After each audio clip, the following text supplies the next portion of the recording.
Elephant madam, இன்னும் அதையே நினைச்சிட்டு இருக்கீங்களா? எப்படி ஏமாத்திட்டானுவோ?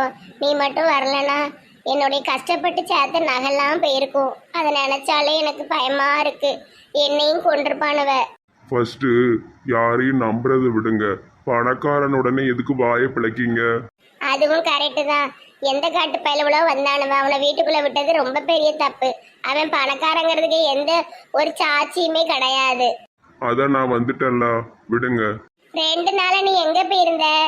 நீங்க சும்மா கண்ட கண்ட ஆட்களை வீட்டுல விட்டதுனால எனக்கு ரொம்ப கோபம் வந்துருச்சு. நான் அதனால வீட்டை விட்டு போயிட்டேன். என்கிட்ட சொல்ல வேண்டியதானே, யாரையும் நம்பாதீங்க எலிபெண்ட் மேடம்னு. நான் யோசனை பண்ணிருப்போம்ல, அதுக்குன்னு விட்டுட்டு போயிருவியோ? அதான் கரெக்டான டைமுக்கு வந்துட்டேன்ல, அப்புறம் என்ன? எலிஃபண்ட் மேடம், நீங்க அன்னைக்கு என்கிட்ட சொன்னது உண்மையா இல்ல ஆபத்துல எமோஷனலா பேசிட்டீங்களா? என்னது? என்ன கல்யாணம் பண்ணிக்கிறதா சொன்னீங்களா? அதை தான் கேட்க. அது என் வாய் ஈனி இழிச்சிட்டு போகுது. நெசமாதான் சொன்னேன். நான் பிச்சைக்காரன், என்கிட்ட எதுவுமே கிடையாது. நான் கோயில்ல பிச்சை தானே எடுத்துட்டு இருந்தேன். நீங்க எப்படி என்ன கல்யாணம் பண்ண முடியும்? அதெல்லாம் பண்ணிக்கலாம்.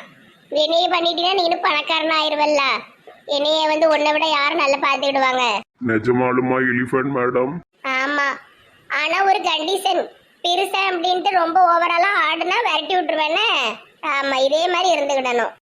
சரி சரி. கல்யாணம் எப்போ? கல்யாணம் எப்போ? பறக்காத. ஜோசியரை பார்த்து 4 நட்சத்திரம்லாம் குறிச்சிட்டு பண்ணுவோம். ஜிம்ல தான் பண்ணணும்னு. சரி எலிஃபண்ட் மேடம். சார், ஆள் இருக்கீங்களா? யாருன்னு பார்த்துட்டு வரேன். இவன் வேற கல்யாணம் பல்ல இழிச்சுக்கிட்டு தெரியுதானே. இவனை விட நமக்கு யார் பாதுகாப்பா இருக்க முடியும்? பாவம், சமத்த பிச்சைக்காரனா இருந்தாலும் கல்யாணம் பண்ணிட்டு போவோம்.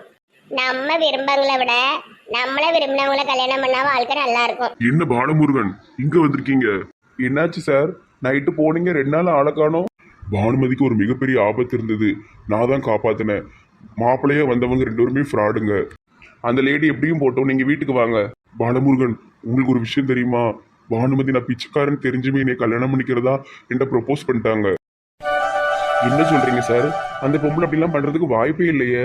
அந்த 2 ஃப்ராடுகளும் பானுமதியை கெட்டி போட்டு நகையெல்லாம் எடுத்துட்டு ஓடும்போது நான் கரெக்டா வந்து காப்பாத்தினேன். அதனால என்கிட்ட ப்ரொபோஸ் பண்ணிட்டா. எமோஷனலா ப்ரப்போஸ் பண்ணியிருக்காங்க சார். மற்றபடி மனசுல இருந்து வந்த மாதிரி தெரியல. நீங்க இதுக்கு கொஞ்சம் வெயிட் பண்ணுங்க. யோசிச்சு அந்த பொம்பளை பேசும்.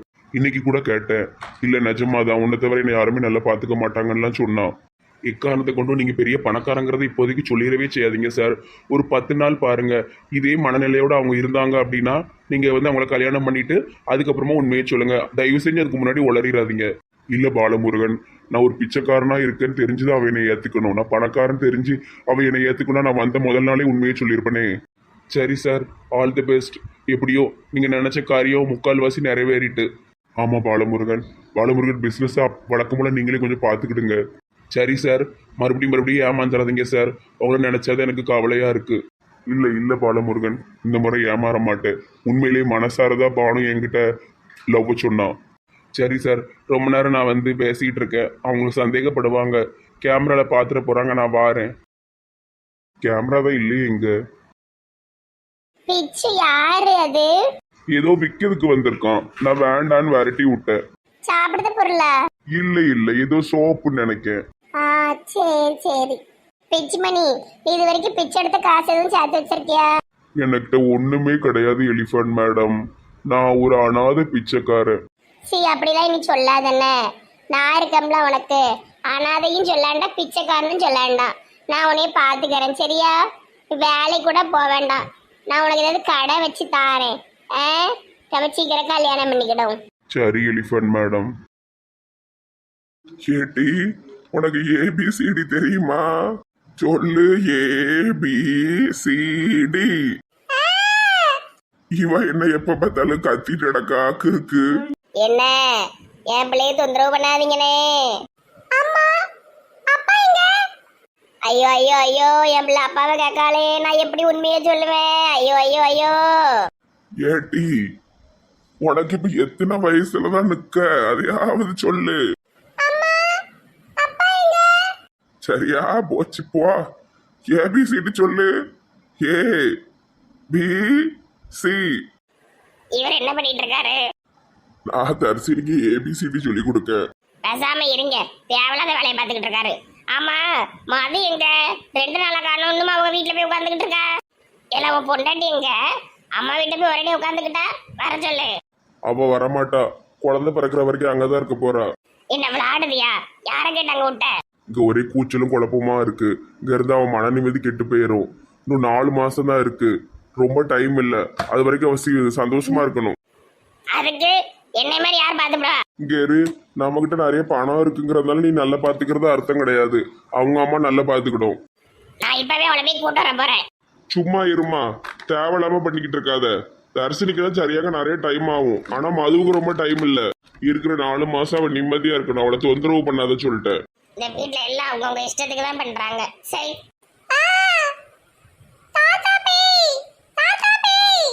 இவ ஒருத்தி எல்லாரையும் பேய் பேண்ட் கிடக்கா. சரி. நீ தாண்டி பேய் மாதிரி இருக்க. கண்ணை உருட்டிக்கிட்டு நான் பேயாம.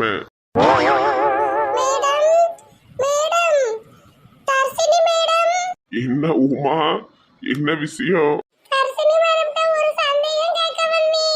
தர்சினிக்கு தான் எல்லாம் மறந்துட்டா. இவ என்ன கேட்க வந்திருக்கா?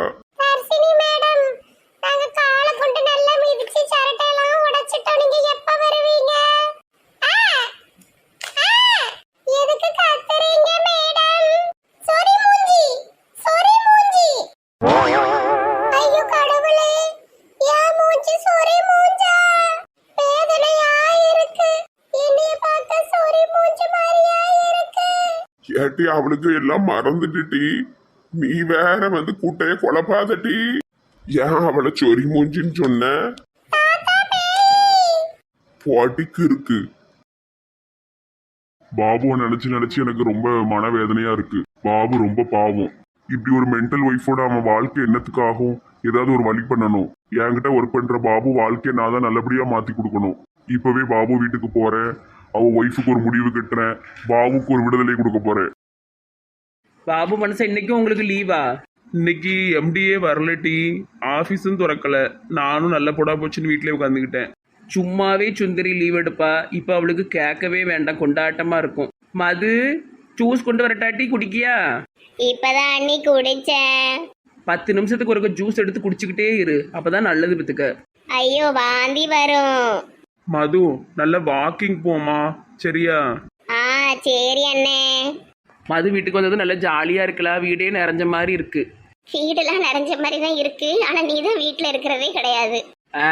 நேரத்துல வந்து நான் வீட்டில் தான் இருக்கேன் தெரியுமா, எங்கேயுமே போலைய. பாபு, பாபு. யாரு யாருன்னு தெரியலையே. இங்க எம்டி குரல் மாதிரி கேக்கு. அவரு எங்க வர போறாரு? இது யாராவது தண்ணி போடுற அண்ணனா இருக்கும். உள்ள வாங்க நோய். உள்ள வரலாமா? எம்டி சார், நீங்க என்ன இந்த பக்கம்? ஐயா, இவரை பார்த்தா பைத்தியம் மாதிரி நடிக்கணுமே. Chat bot 3 chat bot 3. என்ன சார் இந்த பக்கம்? உள்ள வாங்க சார். வந்துட்டான் பூச்சாண்டி, வந்துட்டான்.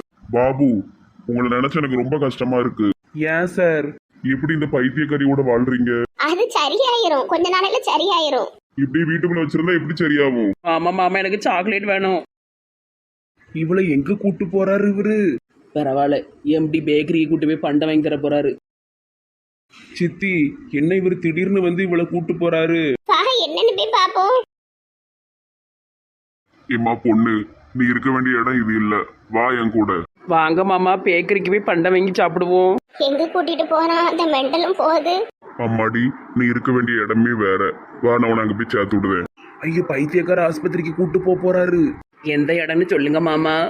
இந்த வேன்ல ஏறி நீ போகணும். அங்க ஒரு மாமா இருக்காங்க, உன்னை நல்லா பாத்துக்கிடுவாங்க. மானா நாளா மாறாத்த மாலா இன்னதுன்னு தெரியலையே.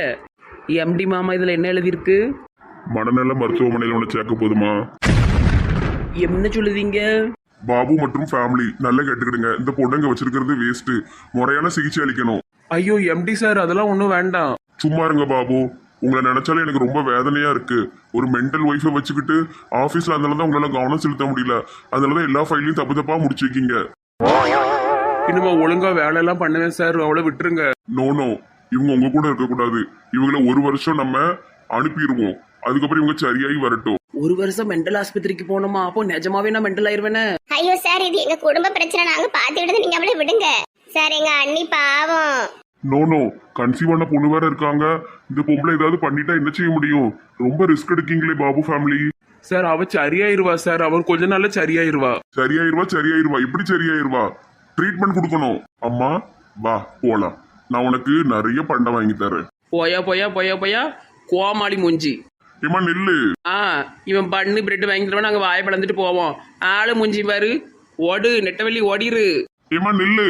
பாபு உங்க ஒய்ஃப் ஓடிட்டாங்க, வாங்க பிடிப்போம். நான் பிடிக்க வரணுமா? சித்தி என்ன சித்தி இப்படி ஆயிட்டு? அவ சிக்க மாட்டா ஓடிடுவா. போட்டும் போட்டும், அதுக்குன்னு மெண்டல் ஆஸ்பத்திரியில உண்டு பிள்ளைய சேர்க்க முடியுமா எம்மாடி? எம்டிக்கு என்ன பதில் சொல்ல? அண்ணே இந்த வேலை போனா 1000 வேலை, அதுக்காக இவர் பேச்ச கேட்டு அண்ணியெல்லாம் இங்க சேர்க்க முடியாது. பேசாம உண்மையே சொல்லிருங்க. என்ன பண்ணனே தெரியலையே. ஏங்க என்னங்க இது கூத்தா இருக்கு? நம்ம மர்மவ மெண்டல் மாதிரி பண்ணுவா, அதுக்கு நிஜமாலுமே மெண்டல் ஆஸ்பத்திரியில சேர்க்க முடியுமா? பாவம், எப்படியாவது தப்பிச்சிடணும். சரி வாங்க, வீட்டுல பிள்ளைய ஒத்தையில விட்டு வந்திருக்கோம், வாங்க வாங்க. மது வாமா போவோம்.